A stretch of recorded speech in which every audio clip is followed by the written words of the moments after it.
আলহামদুলিল্লাহ, সম্মানিত উপস্থিতি, আমরা যেহেতু সংক্ষিপ্ত দোয়া অনুষ্ঠান, আমরা দুই একটি কথা বলেই আমরা দোয়ার দিকে যাব ইনশাল্লাহ। আপনারা সকলেই অবগত আছেন, অত্র মাদ্রাসার সম্মানিত প্রতিষ্ঠাতা আলহাজ মুফতি মাওলানা বজলুর রশিদ সাহেব পবিত্র মক্কাতুল মুকাররমা মদিনা মুনাওয়ারা রাসূল সাল্লাল্লাহু আলাইহি ওয়াসাল্লামের দরবারে জিয়ারতের উদ্দেশ্যে আল্লাহ যদি চাহেন আগামী শনিবারের দিন রওনা দিবেন। তার সফর সঙ্গে হবেন ইনশাল্লাহ তার স্নেহাস্পদ অত্র মাদ্রাসার মেধাবী মুহতামিম স্নেহাস্পদ মাওলানা হাফেজ মামুনুর রশিদ এবং আমাদের অত্র এলাকার এবং এই মাদ্রাসার একজন হিতাকাঙ্ক্ষী আমাদের একজন মুরব্বীর সাথে যাবেন। আমরা দোয়া করছি আল্লাহ পাক যেন আমাদের মাঝ থেকে তাদেরকে নিয়ে গিয়ে তাদের উমরার যাবতীয় কাজকর্ম সমাধা করে আবার ভালোভাবে আমাদের মাঝে ফিরিয়ে দেন। আমরা সকলে বলি আল্লাহুম্মা আমিন। আসলে এই মক্কা মদিনায় সফর, এই সফরের অনুভূতিটা বলার মতো নয়, এটা আসলে বাস্তবে গিয়েই অনুভব করা দরকার। আল্লাহ রাসূল সাল্লাল্লাহু আলাইহি সাল্লাম বলেছেন, মান জারা কাবরি ওয়াজাবাত লাহু শাফাআতি ইয়াউমাল কিয়ামা, যে আমার দরবারে এসে আল্লাহ রাসূলের রওজা শরীফে একবার সালাম দিল, আল্লাহ তাআলার নবী বলেছেন তার জন্য আমার সুপারিশ ওয়াজিব হয়ে যায়। এবং সহিহ হাদিসের রওয়ায়াতে এসেছে উমরা সম্পর্কে, আল উমরাতু ইলাল উমরা কাফারাতুন লিমা বাইনাহুমা ওয়াল হজ্জুল মাবরুর লাইসা লাহুল জাযা ইল্লাল জান্নাহ, যে একটা কবুল হজের সওয়াব আল্লাহ কিছুই দেন না, সরাসরি তার জান্নাত দেন।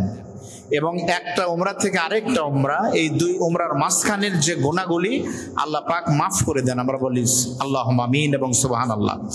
এর আগে মাওলানা বজলুর রশিদ সাহেবের সাথে আমরা সফর সঙ্গে হয়েছিলাম, এবার উনি যাচ্ছেন। আমরা দোয়া করি আল্লাহ পাক এই কোরআনের পাখিকে আমাদের এই মাদ্রাসায় প্রতিষ্ঠায় শুধু করেননি, ছাত্রদের সকলের অভিভাবক আমাদের অভিভাবককে আল্লাহ তাআলা যেন সুস্থতার সাথে নিয়ে খায় দান করেন এবং আমৃত্যু কোরআনের কথা সারা পৃথিবীব্যাপী দেশব্যাপী যেন আল্লাহ কথা বলার সুস্থতার সাথে তৌফিক দান করেন। আমরা বলি আল্লাহুম্মা আমিন।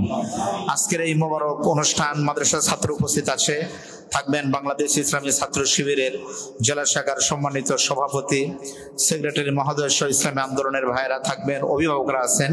আমি শুধু এই মাদ্রাসা আলহাজ আবুল হোসেন কওমি মাদ্রাসার যে কনফারেন্স রুমটা, এই হল একটু অত্যাধুনিক হল হুজুর নিজেই অর্থায়নে তৈরি করেছেন এবং তার ইচ্ছা অনুযায়ী যে এখানে ছাত্ররা ওয়াজ নসিহত প্র্যাকটিস করবে, এখান থেকে বিভিন্ন কার্যক্রম অ্যাক্টিভিটিসের চর্চা করবে। তো যার মতো করে আমরা চর্চা করব, আমরা কোরআন এবং হাদিস দেখে যে ব্যক্তির মতো করে আমরা অনুসরণের চেষ্টা করব, মাওলানা বজলুর রশিদ সাহেব এবং তারও উস্তাদ তার অভিপ্রায় অনুযায়ী এই কনফারেন্স হলের নাম দেওয়া হয়েছে শহীদ আল্লামা দেলোয়ার হোসেন সাইদি রহমতুল্লাহ আলাইহি কনফারেন্স হল।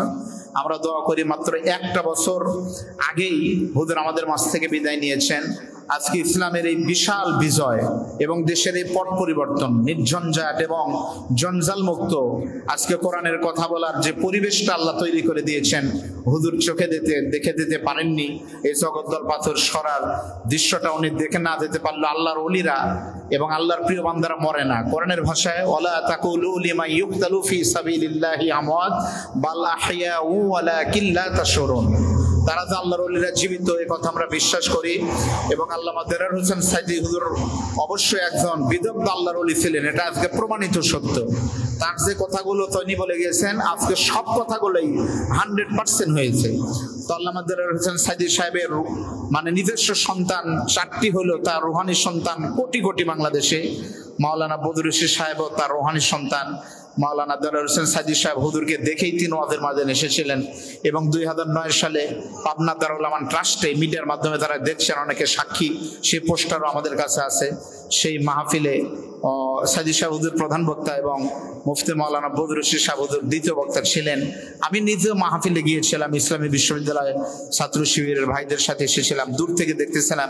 সাইদি সাহেব এসে তার আলোচনা শুনছিলেন, তার আলোচনায় শুনে তিনি খুশি হচ্ছিলেন।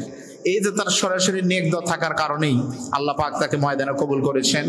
আমরাও যেন মাওলানা আল্লামা দেলোয়ার হোসেন সাইদি সাহেব হুজুর এবং মুফতি মাওলানা বজলুর রশিদ সাহেব হুজুরের পদাঙ্ক অনুসরণ করে তার যোগ্য ওয়ারিস হিসেবে আমরা যেন কোরআনের কথা বলতে পারি।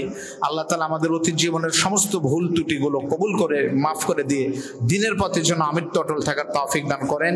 এই বলে আমার বক্তব্য শেষ করে